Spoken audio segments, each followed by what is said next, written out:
Perkenalkan, nama saya Aprina, saya adalah praktisi kriya tekstil, peneliti, akademisi, dan juga kurator edukasi. Selama ini saya sering sekali mendampingi teman-teman pekria dan teman-teman perupa muda di seluruh Indonesia. Hari ini kita akan belajar ekoprint, sebuah teknik yang sebenarnya tidak berasal dari Indonesia. Tapi kita akan mengeksplorasi lebih lanjut eksperimen-eksperimen yang dapat dilakukan lewat teknik ekoprint dengan sumber daya yang ada di sekitar kita. Teknik ekoprint sangat penting untuk dipelajari karena akan menjadi salah satu alternatif kriya ramah lingkungan yang bisa diterapkan di dalam karya seni, karya fashion, maupun karya desain. Ada beberapa teknik yang dapat dipelajari dalam ekoprint. Yang pertama adalah teknik pounding atau teknik memukulkan objek dengan tekanan. Yang kedua adalah teknik mentransfer objek dengan panas yang kemudian dilakukan melalui proses pengukusan atau perebusan. Yang ketiga adalah teknik perendaman, namun teknik ketiga ini membutuhkan waktu yang lebih banyak daripada teknik-teknik yang lain.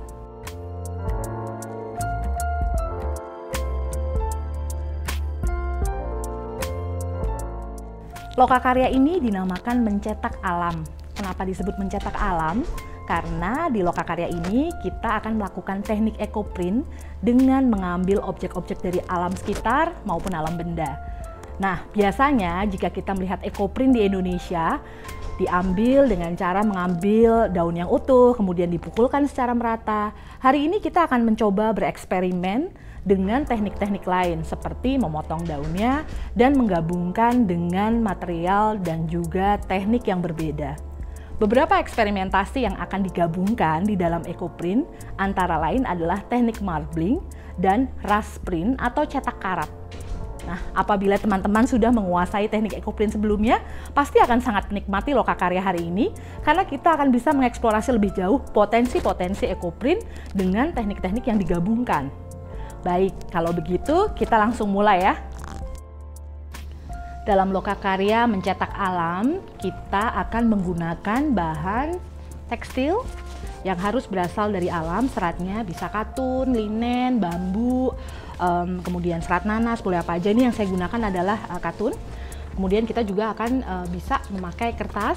Nah, setelah kertas, bahan yang lain itu adalah mordan. Nah, biasanya untuk ekoprint yang dipakai mordannya adalah tawas. Tawas ini harus dicampur dengan air dan kemudian dididihkan, lalu didinginkan hingga menjadi seperti ini. Setelah menjadi air tawas, maka kain bisa dimasukkan.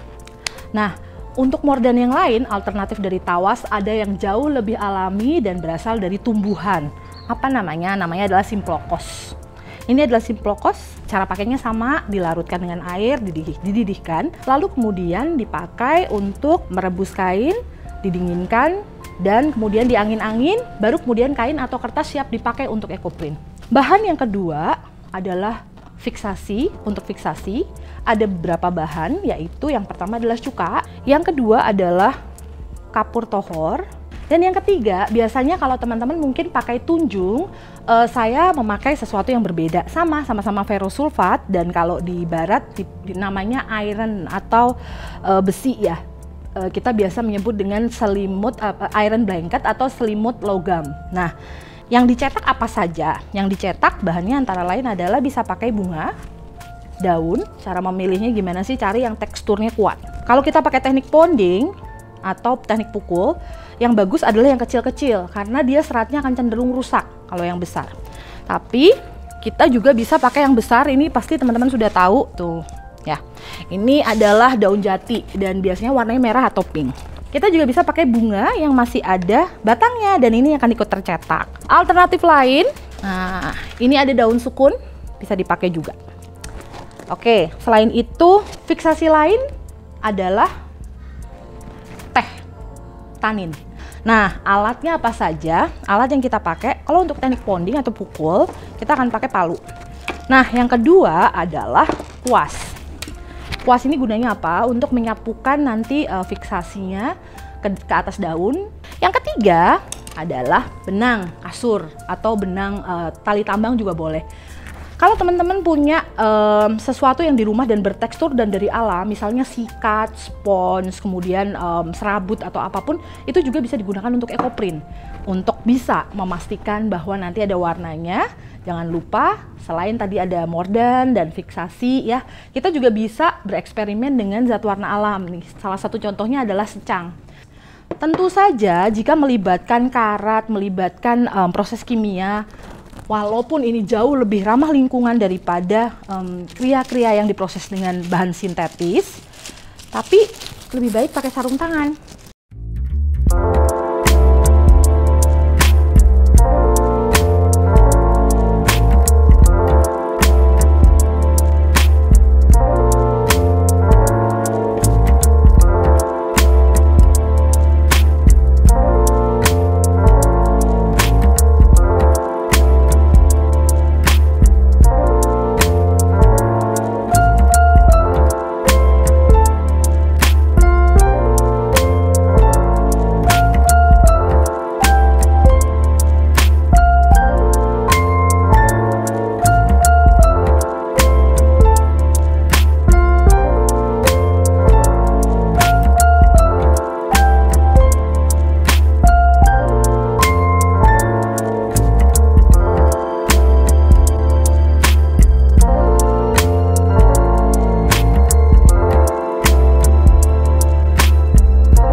Setelah ekoprint digulung, kita bisa, sebenarnya ini bisa cukup lentur, nggak apa-apa kalau mau digeser-geser. Kita masukkan ke dalam kukusan. Nah, bedanya kalau dikukus dan direbus apa? Kalau kita rebus, resiko bahwa polanya ini akan berubah atau melebar atau warnanya akan terurai itu lebih besar. Jadi kalau kita menggunakan kukusan, hasil cetak alamnya atau hasil ekoprintnya itu biasanya lebih tajam. Yuk kita masukkan. Ini kukusannya, pastikan bahwa airnya mendidih. Lalu masukkan pelan-pelan, kita tutup. Pastikan rapat ya, pelan-pelan. Kurang lebih sekitar 2 jam, lalu kemudian kita matikan dan didiamkan 1 malam.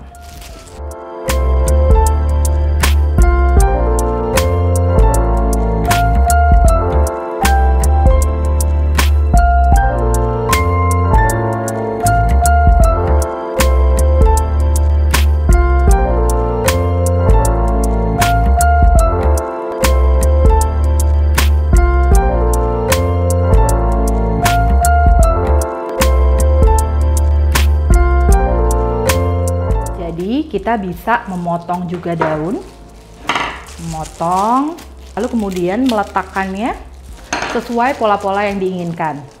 Setelah itu baru dipukul. Oke, kita lihat ya.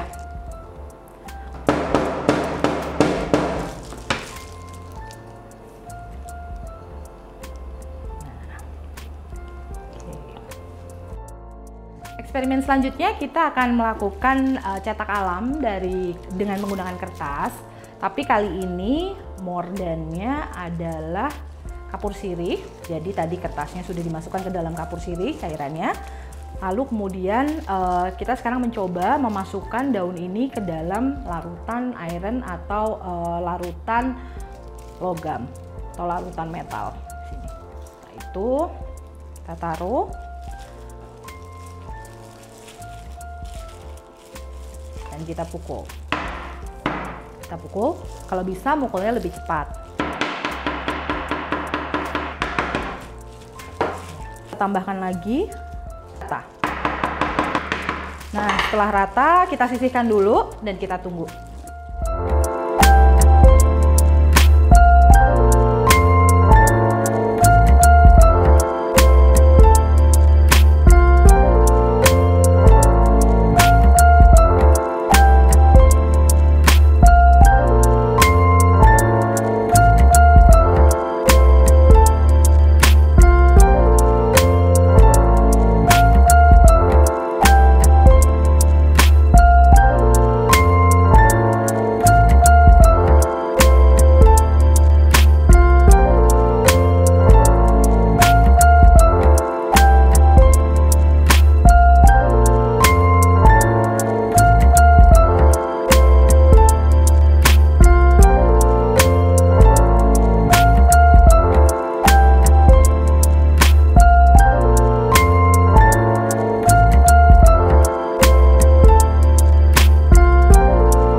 Oke, semoga Lokakarya Mencetak Alam hari ini dapat memberikan inspirasi bagi teman-teman semua. Nanti mau bikin produk atau bikin karya atau bikin apapun, kita akan bereksperimen bersama-sama.